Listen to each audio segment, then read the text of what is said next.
decía que es un honor para mí, un privilegio, poder dirigirme a vosotros en un tema tan importante como es la centralidad de la Sagrada Escritura, de la palabra de Dios. Hay 3 pasajes bíblicos sumamente importantes en este tema. Y yo voy a comenzar con el primero de ellos, que es 2 Timoteo, capítulo 3, versículos 15 al 17,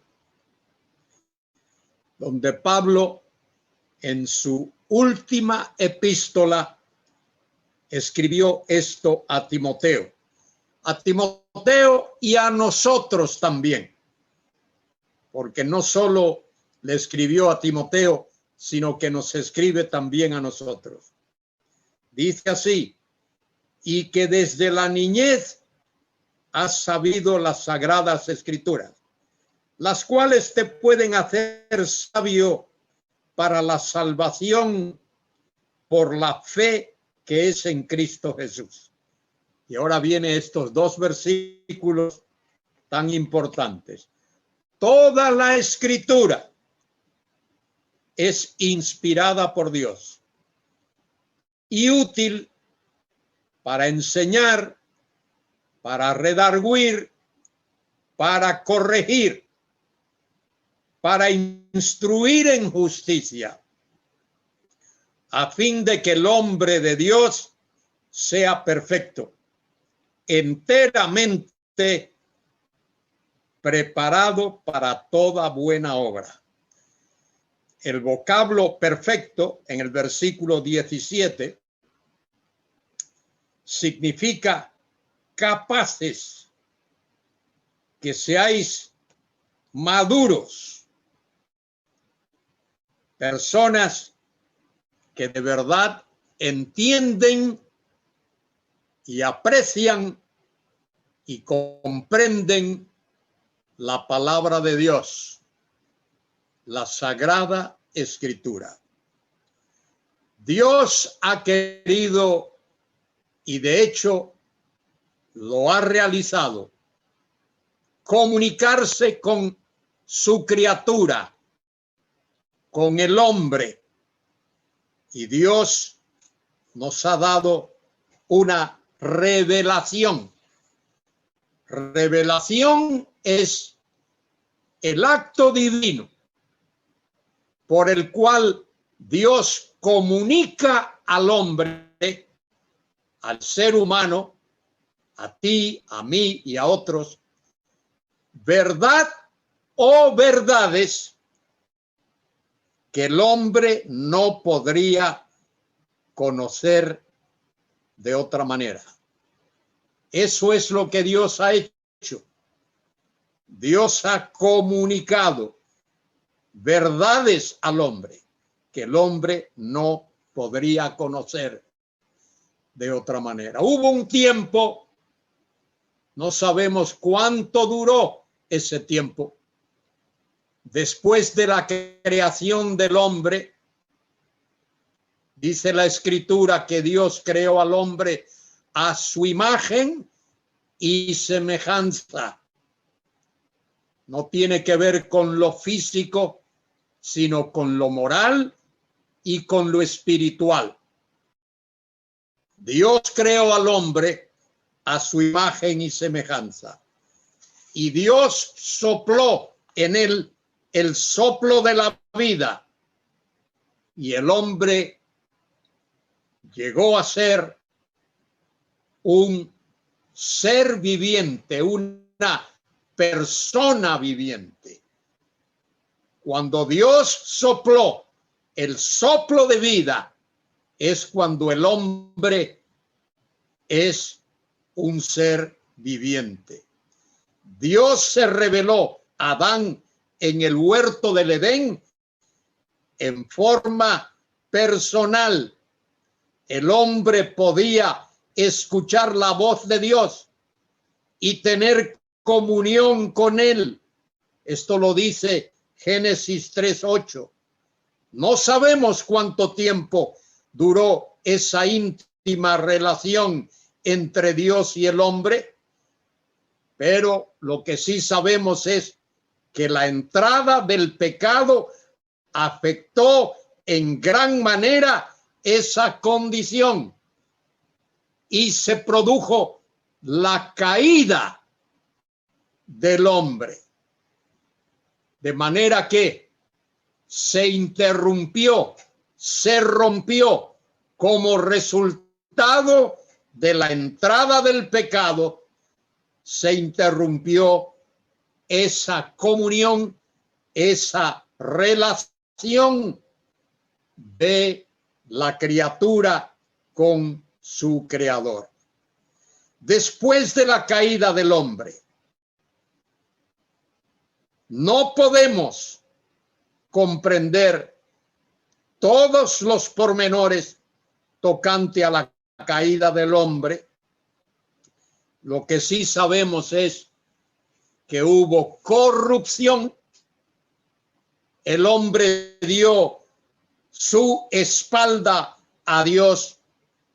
La entrada del pecado rompió, distorsionó esa relación entre Dios y el hombre. De modo que en su condición de pecador y en su condición presente, el hombre necesita que Dios intervenga en poder revelador para que le sea posible ver más allá del velo. El pecado ha puesto un velo entre Dios y el hombre. Es cierto que eso no significa que el hombre sea totalmente incapaz de conocer la verdad de Dios, pero sí es cierto que no puede hacerlo solo. El hombre necesita la intervención divina, porque el hombre está bajo condenación, bajo el pecado. El hombre está supeditado a la razón y no como antes de pecar, que podía tener comunión íntima con Dios. Hay dos aspectos básicos de la revelación que debemos considerar. Se reconoce primero que hay una revelación natural y luego se reconoce también que hay una revelación sobrenatural. La Biblia nos explica cuál es esa revelación natural. Es lo que aprendemos acerca de Dios, contemplando, observando el mundo en el cual vivimos. Dice la Escritura, Salmo 19, los cielos cuentan la gloria de Dios y el firmamento anuncia la obra de sus manos. Un día emite palabra al otro día y una noche a la otra noche declara sabiduría. Es decir, el hombre puede conocer cosas acerca de Dios contemplando la creación, contemplando el universo. Pero el hombre necesita también una revelación más allá, una revelación sobrenatural. Y esa revelación sobrenatural es la que proviene del mismo Dios, de su Espíritu Santo, de las sagradas escrituras que Él nos ha dado. Hay una revelación, repito, de Dios en la naturaleza, lo dice la Biblia, Salmo 19, del 1 al 6, Salmo 8, del 1 al 3, Isaías capítulo 40, 12 al 14, Hechos 14, 15 al 17, Romanos 1, desde el 19 al 23. Todo eso es cierto, pero el hombre necesita una revelación sobrenatural, una revelación especial, una revelación milagrosa, y esa es la que Dios ha dado. Dios ha revelado al hombre sus verdades mediante la intervención milagrosa, tanto en tiempo como en lugares y a gente específica. Esas intervenciones milagrosas de Dios, esas intervenciones constituyen su revelación sobrenatural o especial. La revelación escrita, la Biblia, la palabra de Dios, y luego, en segundo lugar, la encarnación del Verbo Jesucristo, son las dos revelaciones sobrenaturales milagrosas que Dios ha dado. Primero, la revelación escrita, la palabra de Dios, y luego la revelación del Verbo encarnado, que es nuestro Señor Jesucristo. Las Sagradas Escrituras son, según conocemos y creemos, la revelación escrita de la voluntad de Dios. Esta revelación ha sido escrita para que el hombre no obre bajo su propia intuición, que es pecaminosa, sino que tenga la verdad de Dios escrita. Y fíjense, queridos escuchantes, queridos hermanos y hermanas, lo tremendo de cómo Dios hace las cosas. La revelación escrita por Dios es para el hombre, para los hombres, para la humanidad. ¿Qué hace Dios para poder darnos esa revelación escrita? ¿Qué hace Dios? Escoge hombres. La Biblia no fue escrita por ángeles, fue escrita por hombres. La Biblia no fue escrita por bestias. La Biblia fue escrita por hombres, por seres humanos. ¿Por qué? Porque el hombre, el ser humano, es quien mejor capacitado está mentalmente, intelectualmente, espiritualmente, socialmente, en todos los órdenes. El hombre es el ser quien mejor capacitado está para comunicar con palabras humanas a otros hombres la revelación divina. ¿Qué hace Dios? Aparta. Dios separa. Dios santifica. Eso es lo que separar significa.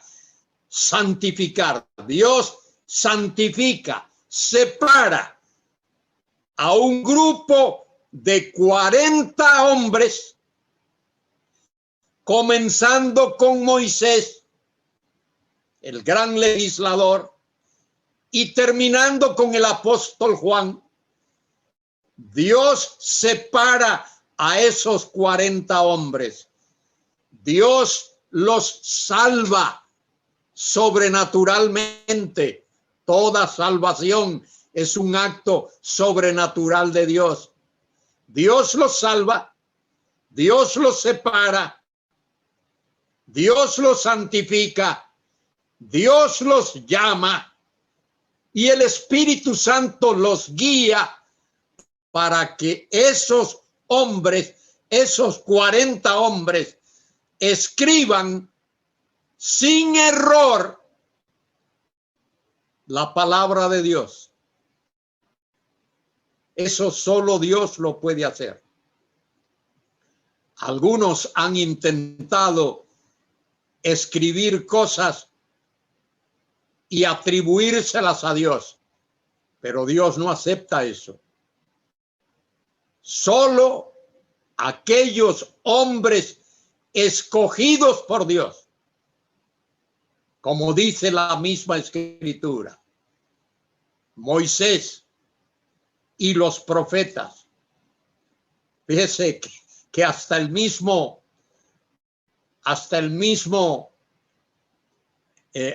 hombre que fue a la presencia de Dios y allá se le presentó aquel rico que quería que le mandara a alguien a la tierra para que le explicase a sus hermanos que estaban en la tierra la palabra de Dios o algo del mensaje de Dios. Y el padre Abraham le dijo, allá en la eternidad, le dijo desde allá, a Moisés y a los profetas tienen, óiganlos.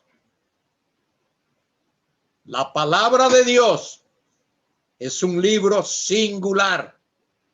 No hay otro como la palabra de Dios. No hay otro libro como la palabra de Dios. Escrito por 40 hombres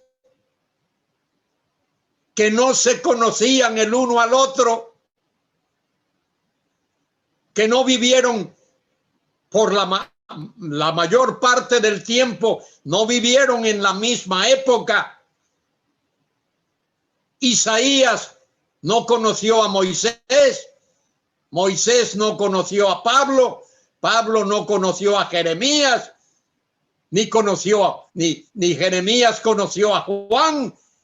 Es decir, esos hombres fueron escogidos por Dios, guiados por el Espíritu Santo de Dios. 40 de ellos que escribieron en lugares distintos, en épocas distintas. Sin embargo, la Biblia es un solo libro. Un solo libro, con una perfecta unidad. 39 libros en el Antiguo Testamento, 27 libros en el Nuevo Testamento. Ningún libro se contradice. Por mucho que los que contradicen, los que se oponen a la Biblia, han intentado encontrar alguna contradicción, nadie jamás ha podido encontrar una contradicción en la Biblia. Los evangelios sinópticos, Mateo, Marcos, Lucas, escrito por 3 hombres distintos, hablando del mismo tema, guardan una perfecta unidad. Uno contribuye al otro y el otro contribuye al otro. El libro de los Hechos, libro histórico, no hay error. No hay error. Hace años, 2 eruditos, 2 sabios, se propusieron dedicar tiempo para encontrar errores en la Biblia. Y estuvieron 10 años, invirtieron 10 años de sus vidas viendo a ver si podían encontrar. Y al final de esos 10 años se dieron por vencidos. No fueron capaces de encontrar ningún error, ninguna contradicción, absolutamente nada. que contradiga en un libro o en otro. Son esos 66 libros escritos bajo la dirección del Espíritu Santo de Dios. Hay variedad de temas en la Biblia. Hay doctrina, hay historia, hay material poético, hay material profético. Hay una gran variedad de temas. Pero en todos los temas en los que la Biblia habla con autoridad. No hay error.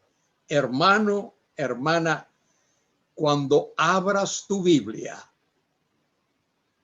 puedes tener la absoluta confianza que estás leyendo un libro que es inerrante, no tiene error, que es infalible, que no falla, que tiene autoridad divina,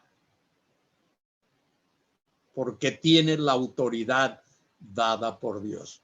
Y aunque ese libro ha sido traducido a tantos idiomas y las traducciones siempre pueden mejorarse porque la cultura avanza y lo que significaba una palabra hace 50 años, ese significado ha cambiado. Ahora eso puede resolverse fácilmente. Por ejemplo, en Hechos 4:12, antiguamente decía, y en ningún otro hay salud, porque no hay otro nombre bajo el cielo dado a los hombres. En aquel tiempo la palabra salud era la palabra correcta para traducir la palabrita salvación, sotería. Pero hoy no usamos esa palabrita. Hoy leemos y en ningún otro hay salvación, porque no hay otro nombre bajo el cielo dado a los hombres en que podamos ser salvos. Las traducciones pueden mejorarse, pero el texto bíblico en su idioma original es un texto que no puede alterarse, porque es la palabra de Dios. Inerrante, sin error, infalible, que no falla. Palabra de Dios con autoridad.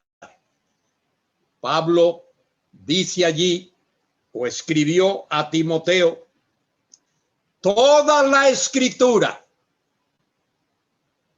toda. Fíjese bien, Pablo dice toda la escritura.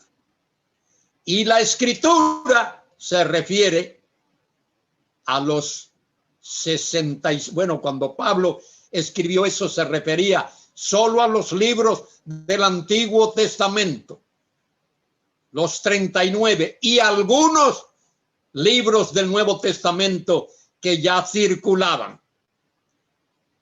Pero podemos decir que Pablo se está refiriendo a la totalidad de la Biblia, toda la escritura, toda la grafía. La palabra escritura ahí en el texto original es la palabra grafía. Toda la grafía, dice Pablo, es theonustos, soplada por Dios. Soplada por Dios es una figura de dicción que significa toda la escritura procede, tiene su origen en Dios. Desde la primera palabra de la Biblia, la palabra Bereshit, que significa en el principio, hasta el último amén del Apocalipsis. todo lo que está en la Escritura procede de Dios, tiene su origen en Dios. Por eso el apóstol dice, toda la Escritura es inspirada por Dios. Toda. Desde Génesis hasta Apocalipsis. Solo 66 libros. En épocas anteriores, la editorial ha querido colocar a la par con las Escrituras los llamados libros apócrifos, libros no inspirados. Pero la iglesia cristiana verdadera ha rechazado eso. Es más, el pueblo judío, el canon hebreo aceptado por los judíos, solo contiene los 22 libros o 24 libros en algunas colecciones que equivale a lo mismo. Solo esos libros. Y esos equivalen a los 39 libros que tú y yo tenemos en nuestra Biblia. Ni uno más, ni uno menos. Y luego los 27 libros del Nuevo Testamento. Esos 27 libros fueron escritos por los apóstoles o por alguien autorizado por un apóstol. Por ejemplo, sabemos que Marcos no fue apóstol, pero sabemos que Marcos escribió bajo la dirección, la supervisión de Pedro. Marcos fue discípulo de Pedro, acompañó a Pedro, y lo que Marcos escribe lleva el sello de la aprobación del apóstol Pedro. Sabemos que Lucas no fue apóstol, pero hay un evangelio que se llama Evangelio de Lucas y hay un libro de Hechos escrito por Lucas, pero Lucas tiene o tuvo la aprobación, el sello, la autoridad de Pablo.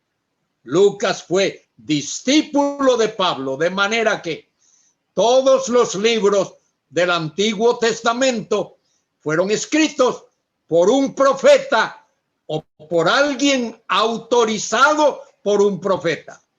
Y los libros del Nuevo Testamento fueron escritos por un apóstol o por alguien autorizado por un apóstol. Esa es la autoridad de la palabra de Dios. Por eso dice Pablo allí en ese texto clave, 2 Timoteo 3, Pablo le escribe a Timoteo, versículo 15, y que desde la niñez has sabido las sagradas escrituras, la hagiógrafa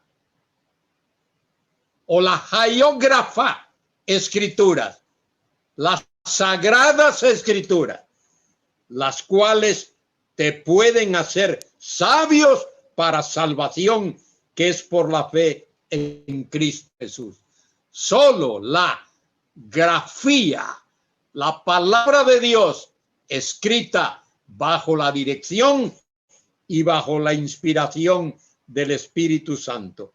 Y en el versículo 16 tenemos ese texto clave tan importante, toda la escritura. Míralo ahí, versículo 16 de 2 Timoteo. Toda la escritura. El texto griego dice pasagrafía. Pasagrafía. Toda la escritura es inspirada por Dios. Es theonustos. Theonustos significa procede de Dios. Tiene su origen de Dios. Dios la sopló. Procede del mismo Dios. Pasa grafé theonustos. Toda la escritura es inspirada por Dios. Y añade Pablo, y es útil. Fíjese para qué es útil. Para enseñar. Es el libro de enseñanza más importante que hay en el mundo. La teóloga alemana Etta Linnemann, que fue una liberal, como uno no es capaz de imaginarse, pero se convirtió al evangelio. Y fue a un sitio en las islas Filipinas por ahí a enseñar. Esa mujer era una intelectual, una teóloga tremenda.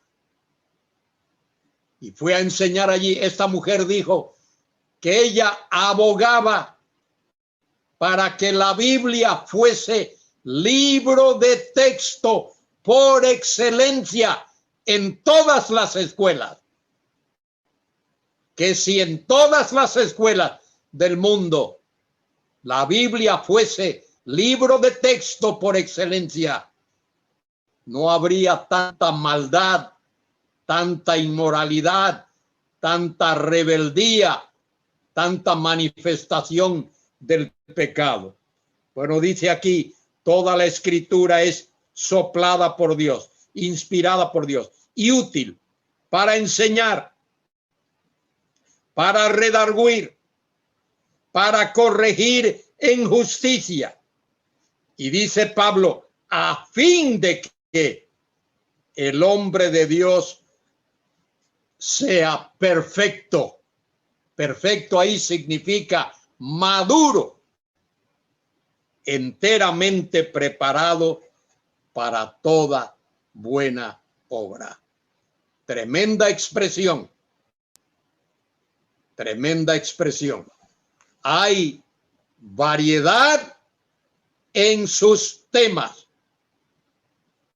Hay temas doctrinales, hay temas devocionales, hay temas históricos, hay temas proféticos y hay temas poéticos.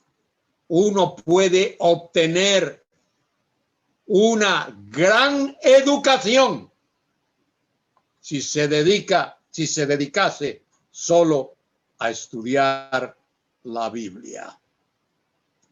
También no solo hay variedad de temas, hay una manifestación de la doctrina concerniente a Dios y a sus propósitos. Y hay una completa enseñanza de las verdades acerca de ese Dios. La Biblia nos habla con autoridad del pasado, del presente y del futuro. La Biblia nos habla con autoridad del pasado, nos dice de dónde procedemos. El hombre no procede de un animal. El hombre no procede del mono, de un simio. El hombre es criatura de Dios, hecho a imagen y semejanza de Dios. Dios formó el cuerpo del hombre del polvo de la tierra y sopló en él el soplo de la vida. Dice allí en los primeros capítulos del Génesis, capítulo 1 y capítulo 2. De modo que hay una revelación clara en lo que dice la Biblia, completa en cuanto a sus verdades. Lo que Dios ha revelado y lo que Dios especialmente ha dicho en su libro acerca del origen del hombre, de la entrada del pecado y de la salvación. La Biblia también es una revelación progresiva. Dios da a conocer al hombre de manera progresiva más y más de su verdad y de su plan. Y en la Biblia también se nos habla del plan de la redención, lo que Dios ha hecho para salvar, para redimir al pecador. Segunda Timoteo, que he leído, 3:15, dice, y que desde la niñez has sabido las sagradas escrituras, las cuales te pueden hacer sabio para la salvación que es en Cristo Jesús. De manera que la Biblia nos dice exactamente que Dios tiene un plan para salvar a pecadores. No todos van a ser salvos, pero los que han de ser salvos serán salvos por la gracia de Dios y por el poder de Dios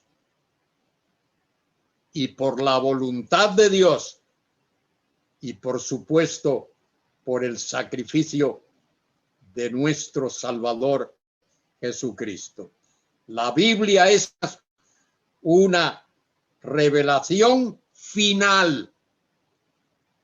Nada de añadírsele a las escrituras.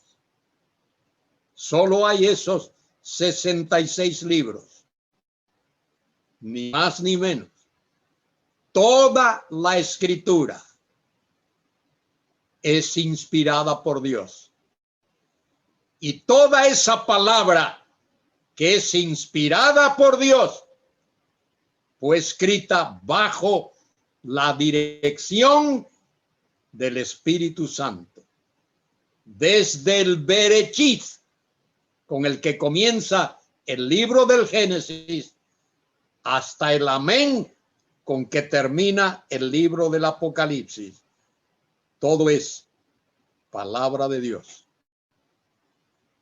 Y eso es tremendo para nosotros.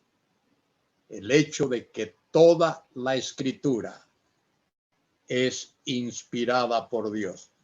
Y fíjese un texto sumamente importante que el Señor Jesucristo mencionó en San Juan capítulo 10. En San Juan capítulo 10, cuando le preguntaron los judíos acerca de cierto tema a Jesús, San Juan 10:33, le respondieron los judíos diciendo, por buena obra no te apedreamos, sino por la blasfemia, porque tú, siendo hombre, te haces Dios. Jesús le respondió, ¿no está escrito en vuestra ley? Yo dije, dioses sois. Versículo 35. Si llamó dioses aquellos a quienes vino la palabra de Dios. Y ahora observe lo que dice en el versículo 35. Ahí aparece entre paréntesis.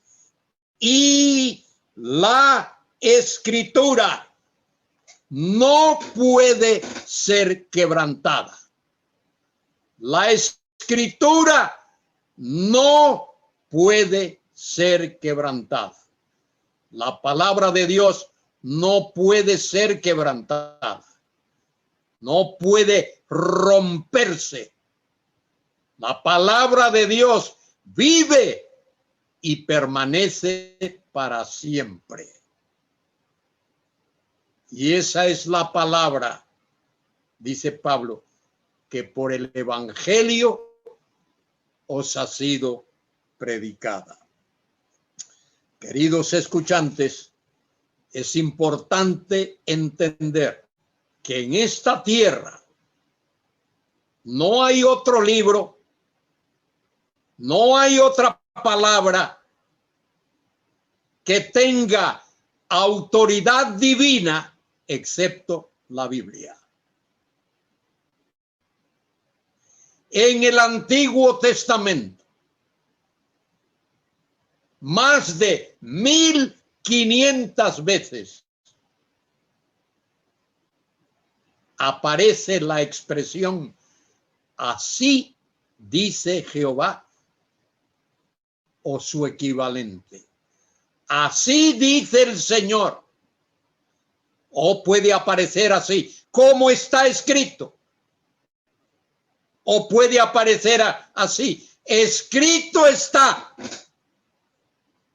Y eso indica absoluta, total autoridad.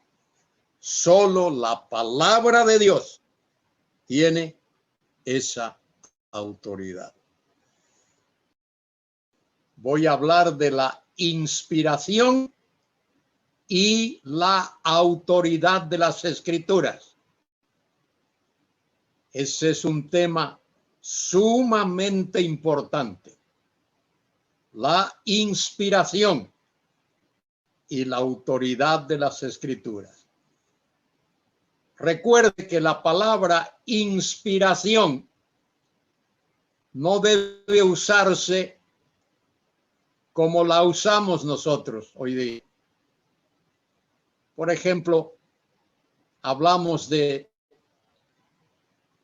un mensaje, un sermón que fue de mucha inspiración. O hablamos de un himno que fue de mucha inspiración.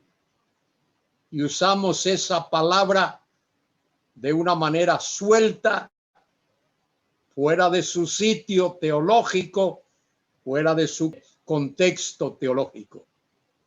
La palabra inspiración literalmente significa que procede de Dios. Ese es el significado de la palabra. Cuando Pablo la usa, 2 Timoteo 3:16, toda la escritura es inspirada por Dios. Se refiere que toda la escritura procede de Dios. Esa palabrita no debería de usarse respecto de un himno, sino solo de la escritura. Toda escritura, dice ahí, pero Pablo se refiere a la escritura, la palabra escrita en la Biblia, la palabra que los apóstoles escribieron, que los profetas escribieron.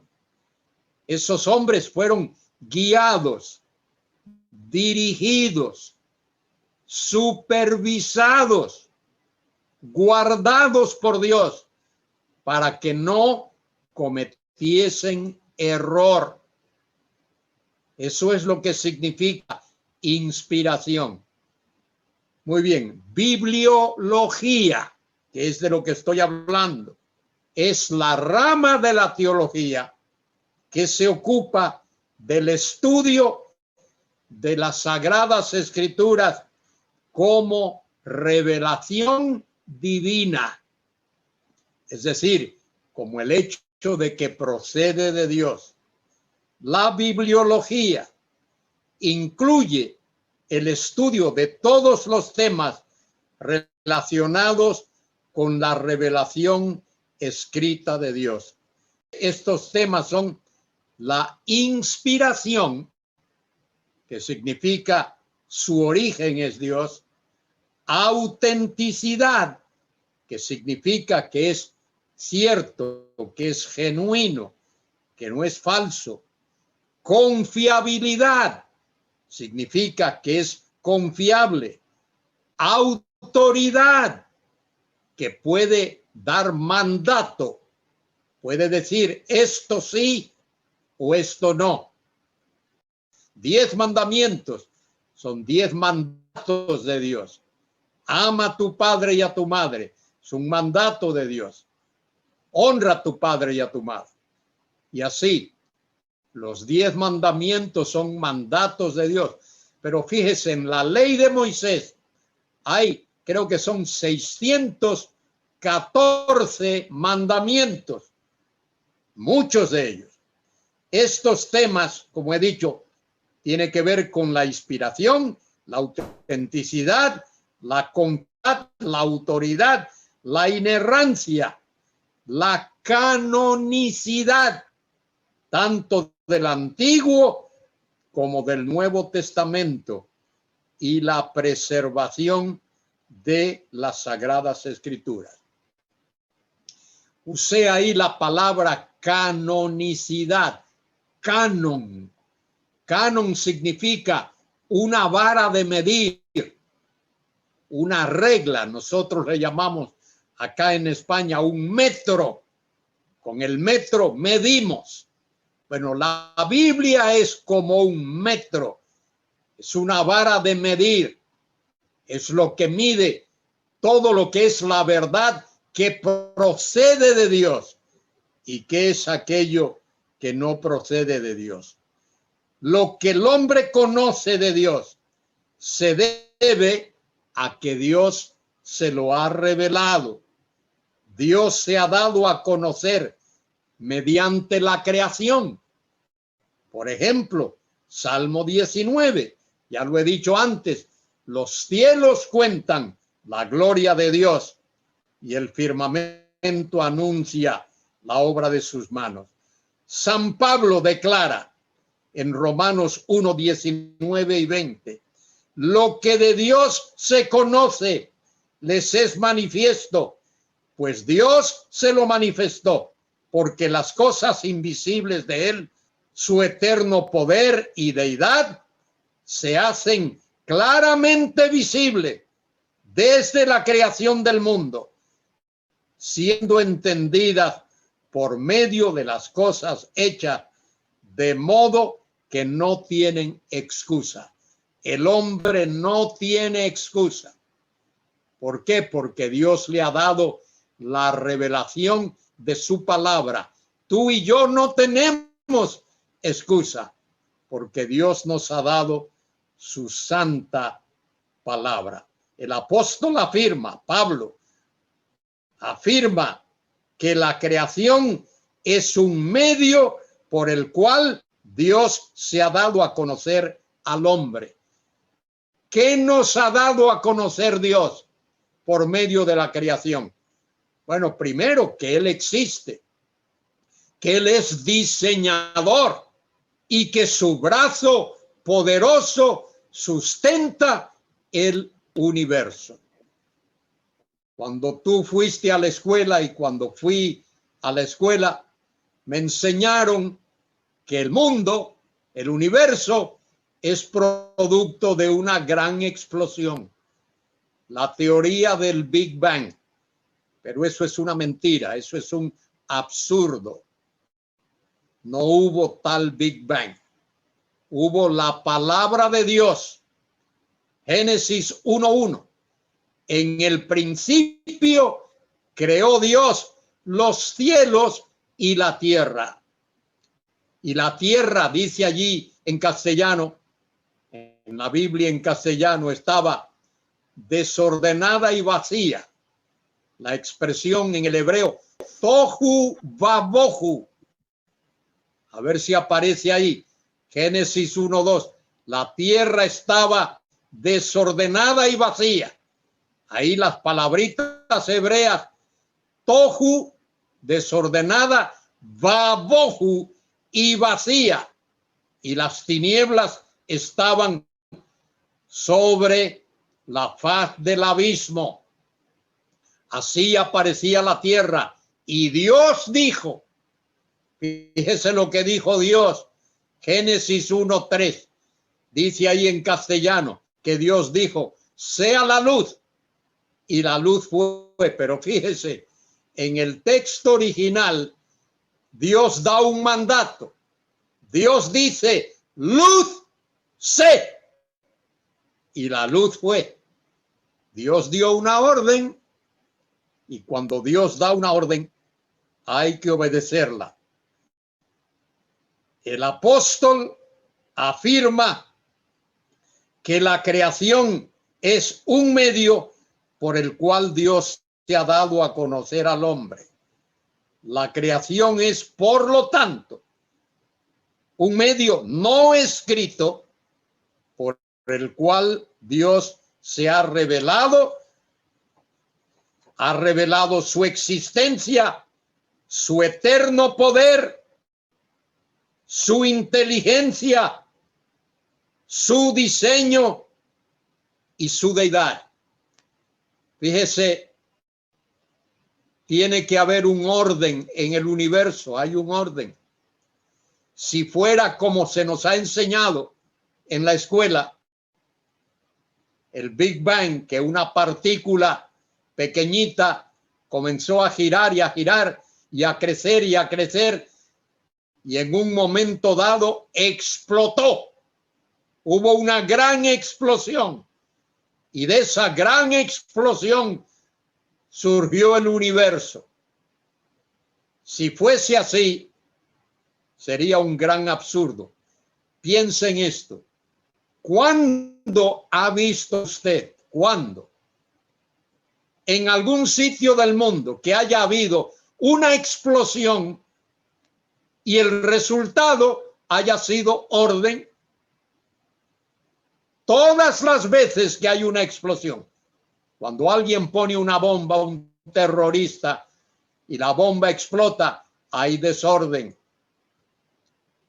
Cuando un bombardero deja caer una bomba y la bomba explota, hay desorden. Todas las veces que haya una gran explosión, no hay orden, hay desorden.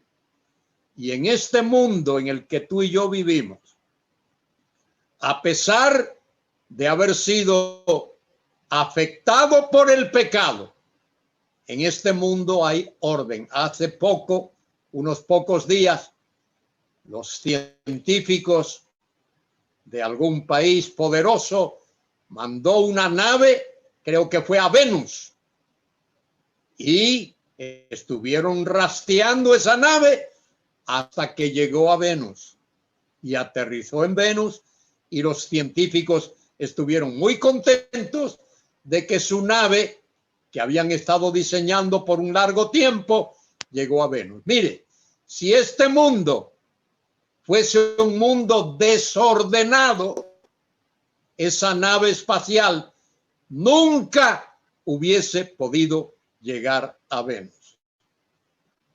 La Tierra está en el sitio donde Dios la puso, donde Dios la colocó, y los demás planetas igual. El carácter finito y temporal del hombre le imposibilita conocer a Dios por sí mismo. El hombre no puede conocer a Dios por sí mismo. Dios tiene que autorrevelarse. Dios tiene que darse a conocer al hombre. Para que el hombre pueda conocer a Dios, Dios tiene que autorrevelarse. Hay una revelación general o natural. Eso es lo que nos dice el Salmo 19. Los cielos cuentan la gloria de Dios y el firmamento anuncia la obra de sus manos. A través de esa revelación natural, Dios se da a conocer a toda persona en todo tiempo y en todo lugar. Resumo esto que he dicho. Revelación general o natural es la comunicación de Dios mediante la naturaleza, la conciencia humana, la providencia y la preservación de esta. Salmo 19, Romanos 1:3, Hechos 14, 15 al 17, Hechos 17, 22 al 37. Solo cito esos pasajes para abreviar el tiempo. La revelación general o natural, también se hace evidente mediante los acontecimientos históricos.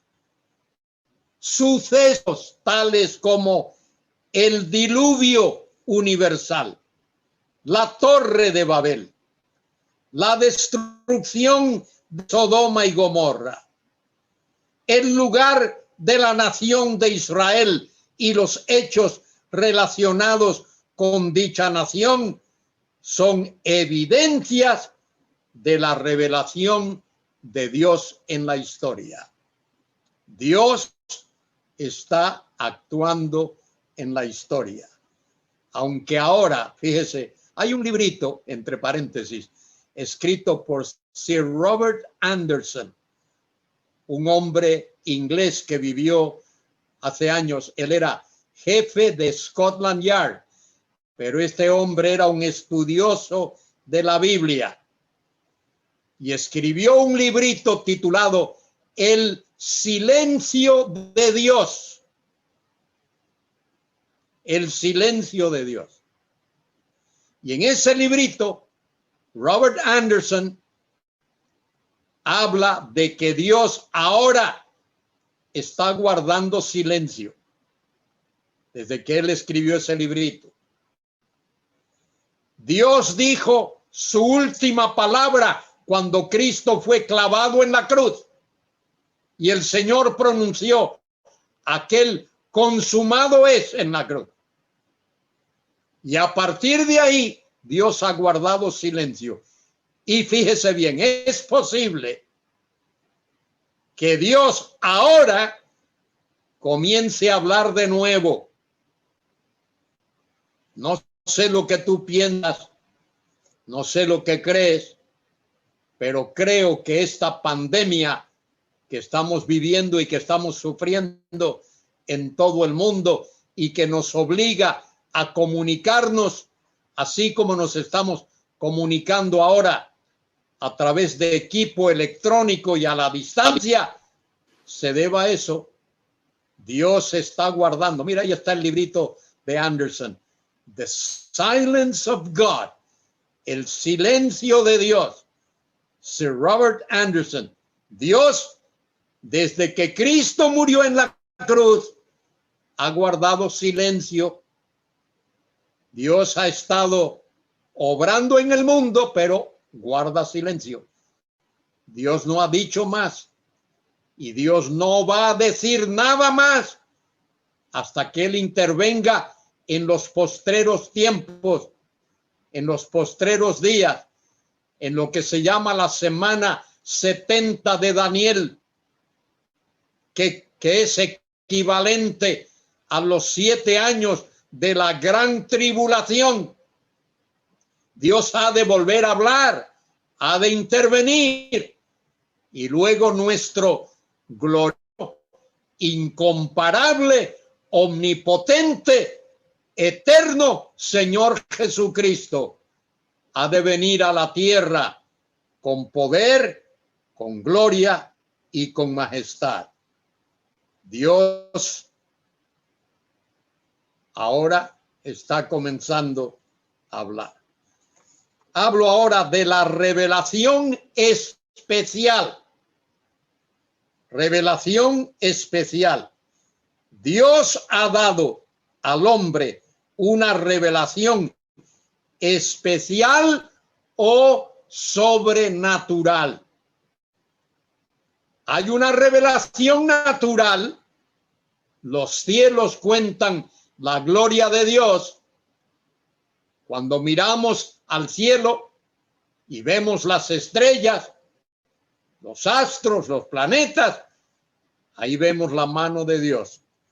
Hace unos años tuve el privilegio de ir al Gran Cañón del Colorado en una excursión con científicos y teólogos.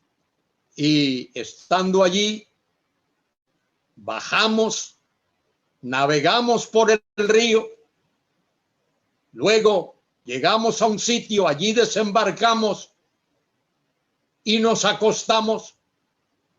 Cada cual puso su catre allí a la intemperie, y cuando alcé mis ojos y miré al cielo y vi las estrellas, la tremenda cantidad de estrellas, quedé asombrado. El mundo que Dios ha creado, tremendo.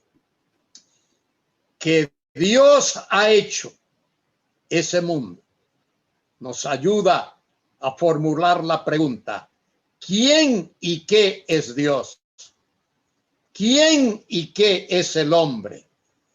¿Qué ha hecho Dios por el hombre? Dios se ha autorrevelado a personas concretas en tiempos y lugares definidos, haciendo posible que dichas personas entren en una relación salvífica con Él.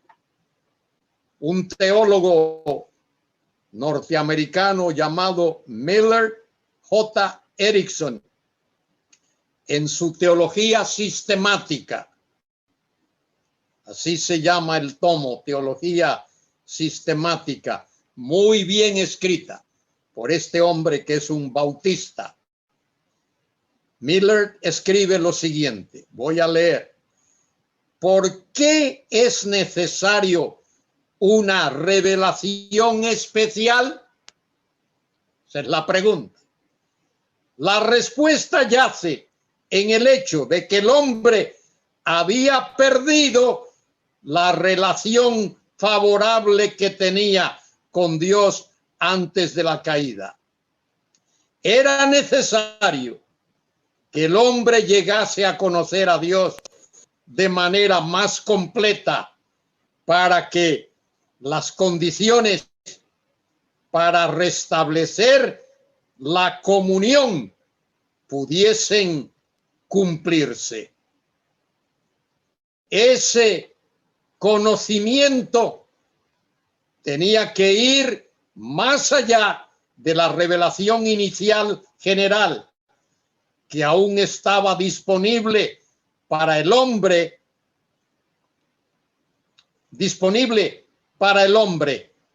porque ahora, además de la limitación natural, de la finitud humana, había también la limitación moral y pecaminosa de la humanidad. El pecado ha imposibilitado que el hombre conozca a Dios como debe conocerlo y como un día lo va a conocer. Ahora era suficiente conocer simplemente la existencia de Dios o algo respecto de cómo es Él. En el estado original de inocencia, el hombre había sido positivamente inclinado por lo menos natural hacia Dios y podía responder de manera directa. Pero después de la caída, el hombre se alejó de Dios en rebelión contra Él. La comprensión de Dios tiene que ser restaurada, necesita ser restaurada. De modo que la situación del hombre era una cuestión más complicada de lo que había sido originalmente y por consiguiente necesita una instrucción más completa. El pecado ha puesto un velo en el hombre y solo Dios puede disipar ese velo. Bien, ahora quiero hablar de la inspiración de las Escrituras. ¿Qué es eso de inspiración de las Escrituras? Escúcheme bien. Ninguna doctrina es más importante para la teología conservadora que la inspiración de las Escrituras. Es más, todas las otras divisiones de la teología sistemática son afectadas por la posición que se tome tocante a la inspiración. En realidad, o responde en realidad a la pregunta: ¿qué es la palabra de Dios o es la palabra del hombre? Algunos rechazan la Biblia, no quieren saber de la Biblia, quieren saber de otros libros, pero no quieren saber de la Biblia. Pero la Biblia es el único libro al que puede llamársele realmente la palabra de Dios.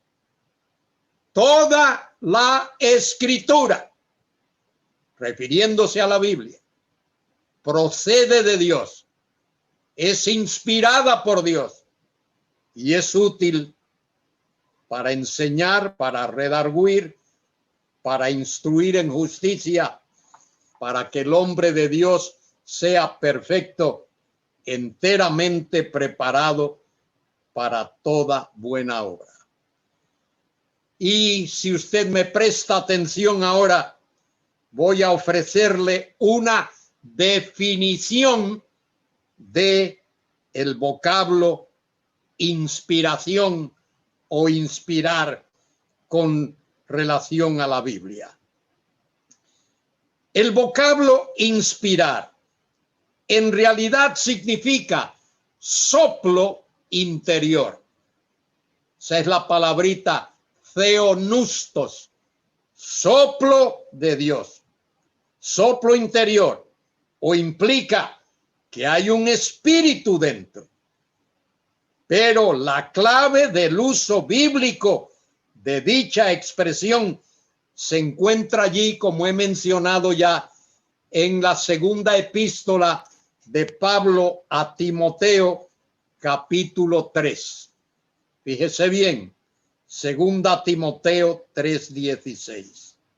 Dice Pablo: toda escritura o toda la escritura es inspirada por Dios. Y ahí está la palabrita theopnustos, inspirada por Dios. Theopnustos procede de Dios, se origina en Dios. La palabra theopnustos solamente, únicamente aparece en 2 Timoteo 3:16. Si usted busca en una concordancia, no va a encontrar una palabra, esa palabra no la va a encontrar en otro sitio. En el libro de Job hay una palabra que se parece a esa. Habla del soplo del Altísimo, pero no es exactamente esa. Ese vocablo se deriva de dos palabras: theos, que significa Dios, y nustos, que significa soplo. Es decir, dicha palabra significa literalmente el soplo de Dios o soplada por Dios. El concepto proporcionado por la palabra theopnustos no es fácilmente comprendido, aparte de la exégesis del texto original tomado en consideración. Y hay que tomar en consideración otros pasajes de la Biblia para ver lo que eso significa. Me voy a referir a algunos escritores del pasado que han escrito acerca de este tema. Hubo un famoso escritor a quien yo respeto mucho, B.B. Warfield, Benjamin B. Warfield. Su obra es una obra clásica. Se titula en inglés Inspiration and Authority of the Bible. Allí Warfield señala lo siguiente. Esto lo he traducido de su libro. Dice Warfield, la palabra griega theonustos no tiene, sin embargo, nada que decir acerca de la inspiración o inspirada. Solamente dice aspirada o aspiración. Lo que dice acerca de la escritura no es que esta es soplada dentro por Dios o que es el producto del soplo divino dentro de los autores humanos, sino que, ponga atención, sino que ha sido soplada por Dios. No es que Dios sopló dentro del autor, dentro de Moisés o dentro de Isaías o dentro de Pablo, sino que Dios mismo sopló su palabra. Ha sido soplada por Dios, que procede de Dios y es producto del soplo creador de Dios. Esa es la cuestión. Por eso es que la Biblia es lo que es. Y por eso es que la Biblia es un libro indestructible. Ahí tienen la foto de B.B. Warfield, tremendo hombre de Dios. Tremendo hombre de Dios. La Biblia es producto del soplo de Dios. En una palabra, lo que se declara en este pasaje fundamental o simplemente que la escritura es producto divino, sin indicar en manera alguna cómo Dios ha obrado para producirla. Ninguna otra expresión pudo haberse escogido, sin embargo, que pudiera haber afirmado más específicamente el origen divino de la Biblia. Escuche la palabrita, theonustos, soplo de Dios, que procede de Dios, que Dios sopló su palabra. Significa que el origen de la Biblia es Dios. Es decir, que Dios es su autor. Aunque la Biblia tuvo un autor humano llamado Moisés, que escribió el Pentateuco, un autor humano que escribió Isaías o Jeremías, o los Salmos como David, o las epístolas de Pablo, esos fueron autores humanos. El autor real de las Escrituras es Dios. Por eso es que la Biblia es un libro indestructible. La palabra hebrea usada en el Antiguo Testamento, creo que lo mencioné hace un momentito, aparece en Job 32:8. Ciertamente, espíritu hay en el hombre y el soplo del Omnipotente hace que entienda. El énfasis ahí radica en el poder de Dios, expresado aquí como Meshama. Meshama es la palabra hebrea que significa soplo, que capacita al hombre para que entienda. Otro pasaje, aparte del de 2 Timoteo 3, otro pasaje clave para comprender el significado de inspiración es 2 de Pedro 1:21, y les invito a buscar en sus Biblias ese pasaje Segunda epístola de Pedro, capítulo 1, versículos 20 y 21. Miremos ese texto, muy importante, ese pasaje. Segunda de Pedro 1:20. Entendiendo primero esto, que ninguna profecía de la Escritura, dice en mi Biblia Reina Valera, la Reina Valera que tengo, entendiendo primero esto, que ninguna profecía de la Escritura, dice aquí en la Reina Valera que tengo, es de interpretación privada.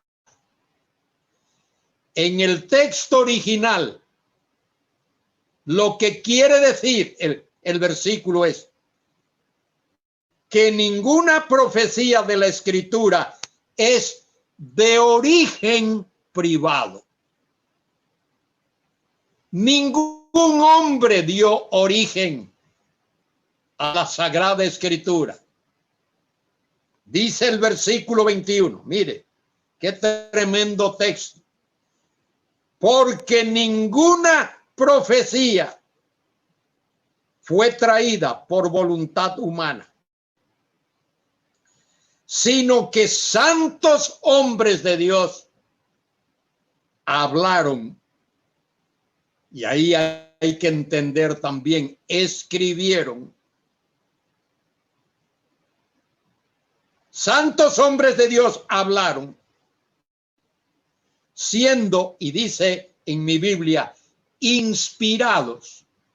Pero la palabra inspirados es el vocablo ferúmenoi, que significa cargados o transportados o llevados por el Espíritu Santo. La palabrita griega ferúmenoi es un participio. Los hombres de Dios fueron transportados, hablaron. Si se fija, ahí está la palabrita, la acabo de ver, ferúmenoi, está por aquí abajo, bajo del cuadrito. Fueron transportados ahí. Ferúmenoi viene de fero. Fero es cargar en el griego. Cuando uno se echa una carga al hombro, ese acto de cargar es fero. Ferúmenoi fueron transportados, llevados, cargados. ¿Cómo? Por el Espíritu Santo.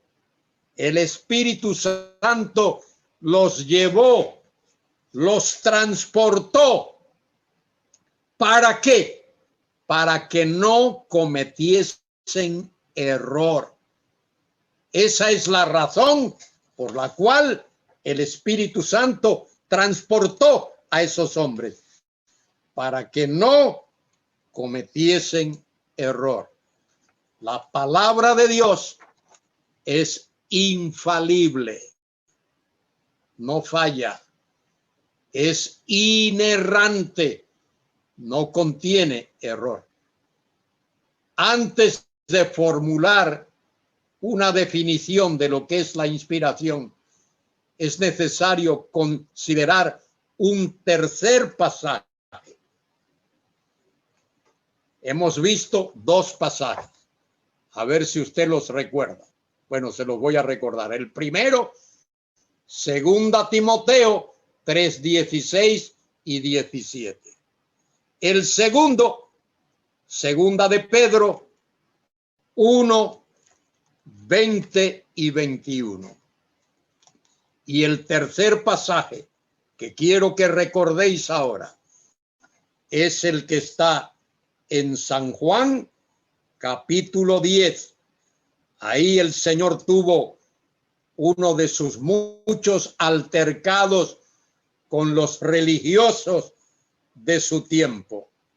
Y fíjese, voy a comenzar en San Juan 10:30. donde Cristo dice, yo y el Padre uno somos. Cuando Cristo dice, yo y el Padre uno somos, no está diciendo que son la misma persona. Cristo quiso decir ahí, yo y el Padre, una esencia, una sustancia somos. Padre e Hijo son de la misma esencia o de la misma sustancia. Sigo leyendo, versículo 31. Entonces los judíos volvieron a tomar piedras para apedrearle. Jesús les respondió, muchas buenas obras os he mostrado de mi Padre. ¿Por cuál de ellas me apedreáis? Le respondieron los judíos diciendo, por buena obra no te apedreamos, sino por la blasfemia, porque tú, siendo hombre, te haces Dios. Fíjese en eso. Si Cristo no hubiese sido Dios, en verdad eso hubiese sido una blasfemia. Eso fue lo que Caifás le dijo a Jesús en Mateo 26:62, cuando le dijo allí en ese pasaje que Cristo había blasfemado, porque Caifás le preguntó a Jesús, ¿eres tú el Mesías, el Hijo de Dios?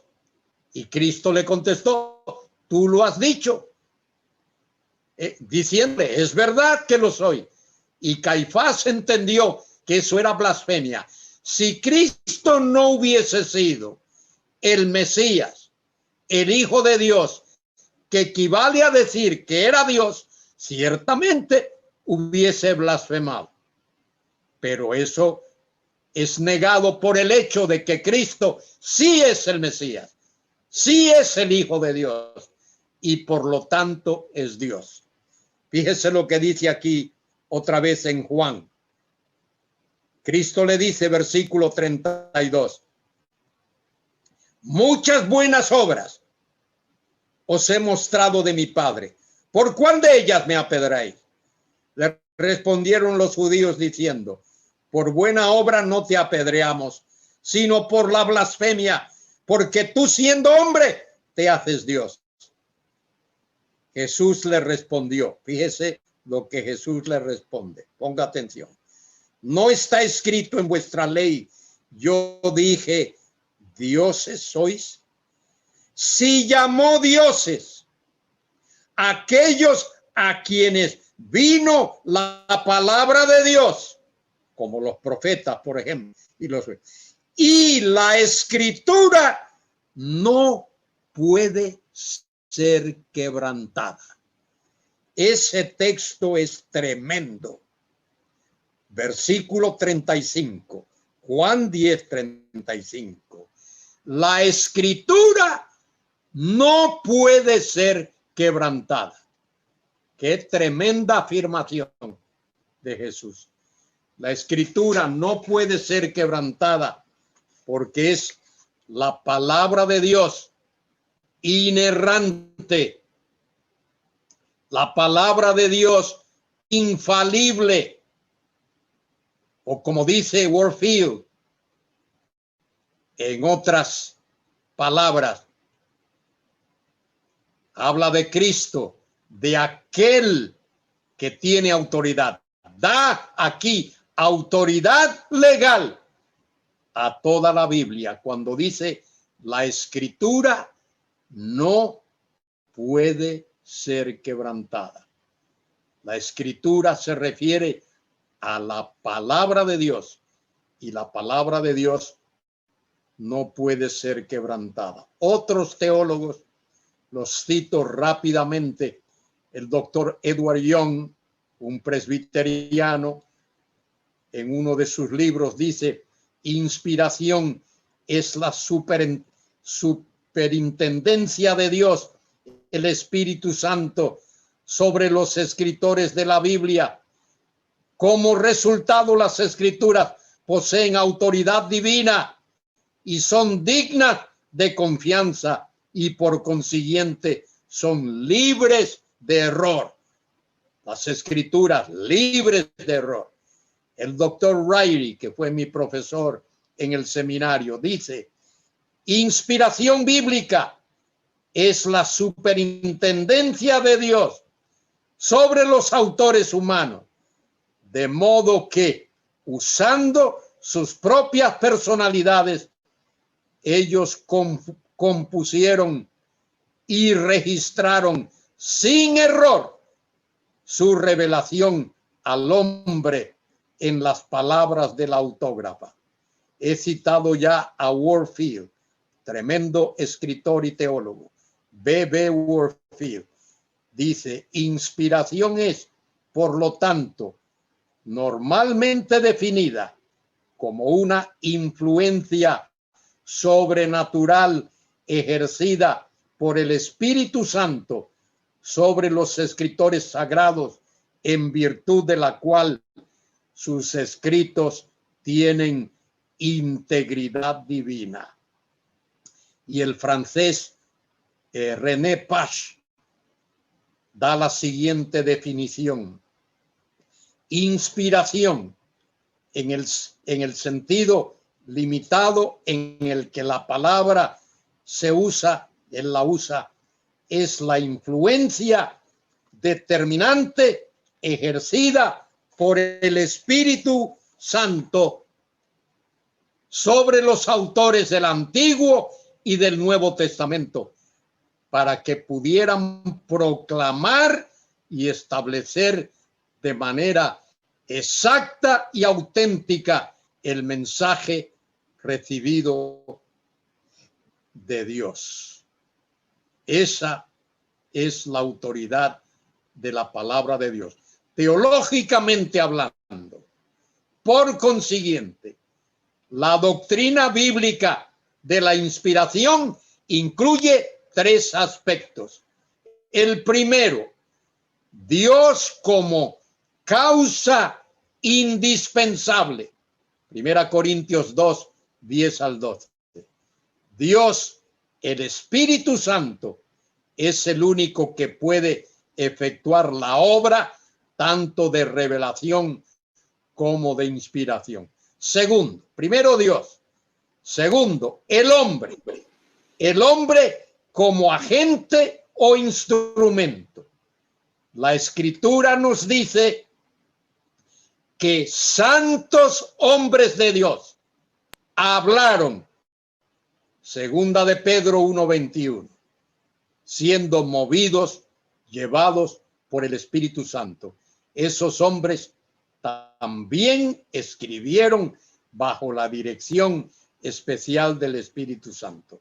Y en tercer lugar, el producto.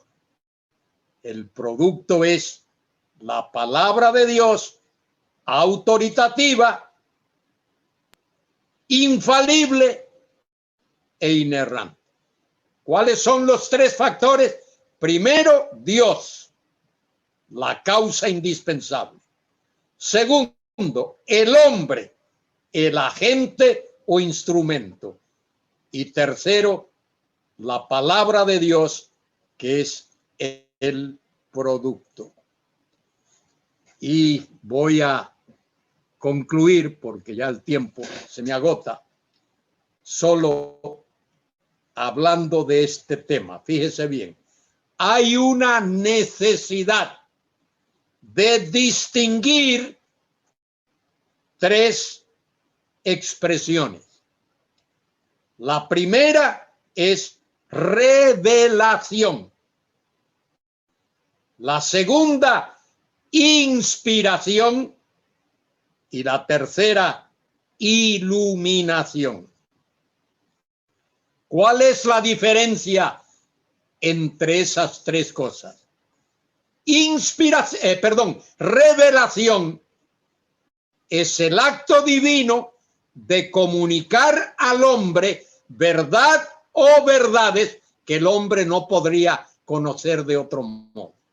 Eso es revelación. El acto divino de comunicar verdad o verdades que el hombre no podría conocer de otro modo. Inspiración es el acto divino de proteger a los hombres que Dios usó para escribir la Biblia, de modo que la escribieran sin error. Y finalmente, iluminación es la luz que el Espíritu Santo da para que un cristiano pueda entender lo que la Biblia dice. Ahora, póngame atención a esto que voy a decir, que es muy importante. Por favor, despiértese, póngase alerta y póngame atención. Hablé de tres cosas. Hablé de revelación, inspiración e iluminación. De esas tres, las dos primeras hoy no existen. Dios no está revelando al hombre nuevas verdades. Ya Dios reveló todo lo que iba a revelar. Esto es lo que dice Hebreos 1, del 1 al 3 o del 1 al 5. Dios, habiendo hablado muchas veces y de muchas maneras a los padres por los profetas, por último, finalmente, y ahí la palabra que se usa es la palabra escatos. Escatos. Si se fija ahí, en Hebreos 1, del 1 al 3, lo dice así, claramente. Dios, habiendo hablado muchas veces y de muchas maneras a los padres por los profetas, en estos días finales, en estos postreros días, en estos días escatológicos, nos habló por el Hijo, y ya Dios no habla más. Ya Dios dijo todo lo que iba a decir. Lo próximo que Dios va a decir es cuando el Señor Jesucristo venga a la tierra con poder, con majestad y con gloria. Lo que sí está vigente ahora es el ministerio iluminador del Espíritu Santo. Cuando tú dobles tus rodillas, no le pidas a Dios que te revele algo. No le pidas a Dios que te inspire.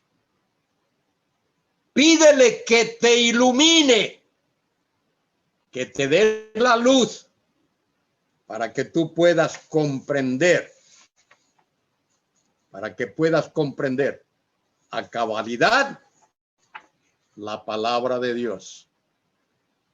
No he tenido tiempo para hablar de teorías falsas tocante a la inspiración. Hay varias teorías. Hay una que se llama inspiración natural. Así como un poeta escribe un poema o un autor escribe un libro, así los hombres de la Biblia escribieron. Eso es falso.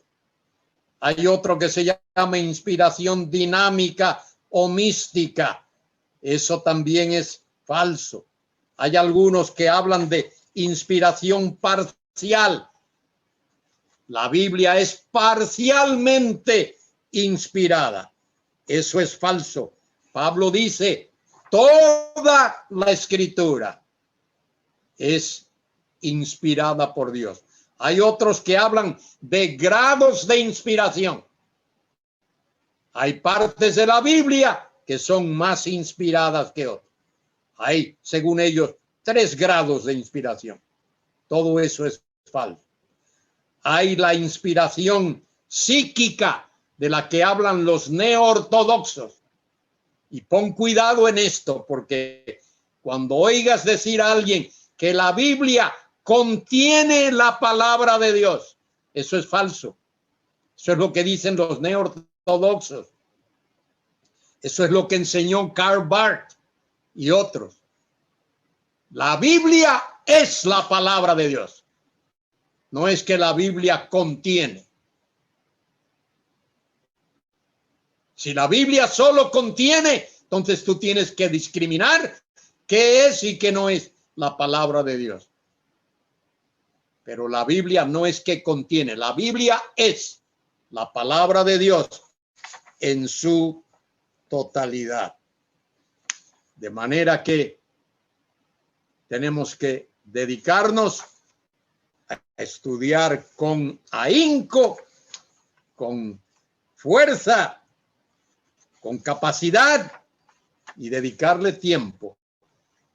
Hablo de una cosita más porque es lo último que los teólogos han producido, algo que se llama propósito inspirado. Mire, nosotros creemos, por lo menos yo creo, no sé lo que tú crees, creo en la inspiración plenaria, verbal del texto bíblico.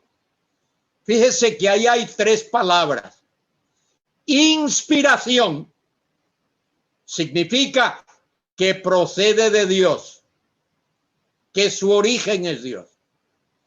Plenaria, la totalidad, toda la Biblia.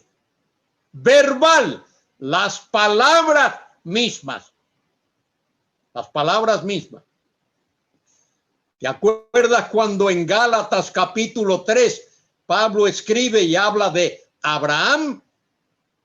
Que Dios le dijo a Abraham, a tu simiente singular. Y Pablo dice, mira que no dice simientes plural.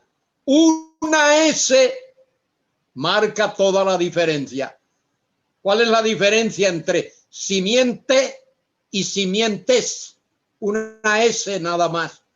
Y Pablo dice que una letra puede significar la diferencia. No es que la Biblia tiene propósito inspirado, no. La Biblia es de origen divino, viene de Dios, procede de Dios. No es que es inspirada en que cumple el propósito para el cual fue dada. La Biblia es inspirada porque es la palabra de Dios inerrante e infalible, y no hay otro libro como la Biblia. Muy bien, mis amados hermanos, ha sido un privilegio, un honor para mí dirigirme a todos vosotros, a los pastores, a los teólogos que hay ahí, a los presidentes y administradores de las organizaciones. Les dejo un fuerte abrazo. Me gustaría poder conocerles personalmente. Quizá Dios lo permita un día de estos. Que Dios bendiga al pueblo de Dios ahí donde estás, sea en Chile, sea en Perú, sea en Ecuador, sea en Bolivia, en todos esos países. He tenido el privilegio de visitar todos los países hispanoparlantes, desde la Tierra del Fuego hasta allá, hasta México, hasta el último país hispanoparlante en las Américas. Ha sido para mí una gran bendición poder haber estado con vosotros. Que Dios os bendiga, que Dios os guarde y que Dios continúe usándoos para su gloria y su honra. Amén y amén. Carlos, ¿estás por ahí? Querido doctor Luis Carballosa, nosotros más bien nos sentimos sumamente agradecidos, muy honrados una vez más con su participación en esta tarde. Hemos sido una vez más edificados y muy bendecidos con esta importante enseñanza de la palabra de Dios. Hay otros temas más que nos gustaría escucharlo, sentarnos y escucharlo a usted toda la tarde, la escatología, Daniel y Reino Mesiánico, ¿verdad?